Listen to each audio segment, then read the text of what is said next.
వక్రతుండ మహాకాయ.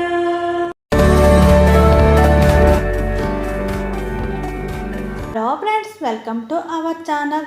ఈ కథ ఏమిటో చూద్దామా. అనగనగా ఒక అడవికి దగ్గరలోనే ఒక పెద్ద నదీ ప్రవాహం ఉంది. పక్కనే నక్కల గుంపు దాహంతో ఆ నది ఒడ్డుకు చేరి ఆ ప్రవాహ వేగం చూసి నదిలోకి దిగి నీరు తాగటానికి భయపడుతున్నాయి. అందులో ఒక నక్క తన గొప్పతనం ప్రదర్శించడానికి మిగిలిన వారిని ఆట పట్టించాలని, నేను మీ అందరికంటే ధైర్యవంతుడిని, మీరు పిరికివాళ్ళు, నేను నదిలోకి దిగి నీళ్లు ఎలా తాగుతానో చూడండి అని చెప్పి నదిలోకి దిగుతుంది.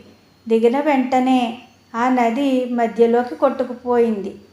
మిగిలినవన్నీ అది చూసి, ఆగు మిత్రమా ఆగు, వెనక్కి తిరిగి వచ్చాయి, మనం నీరు తాగటానికి అనువైన ప్రాంతం చూద్దాం అని అరిచాయి. అప్పుడు నది మధ్యలో ప్రమాదంలో చిక్కుకున్న నక్క పరువు పోతుందని గొప్పగా, అక్కడ నన్ను కొంతమంది పిలుస్తున్నారు, నేను అక్కడికి వెళ్ళి వస్తాను, తిరిగి వచ్చిన తర్వాత మీకు సరైన ప్రాంతం చూపిస్తాను అని గొప్పగా చెప్తుంది. అక్కడి నక్కలకి దాని పరిస్థితి అర్థమై ఇలా అనుకుంటాయి, ఇది అంత ప్రమాదంలో ప్రాణాల మీదకి వచ్చినా కూడా గొప్పలు మాత్రం మానలేదు అంటూ అక్కడి నుండి వెళ్ళిపోతాయి. నీతి: అతిగా గొప్పలకి పోతే ప్రమాదం తప్పదు. Okay friends, bye.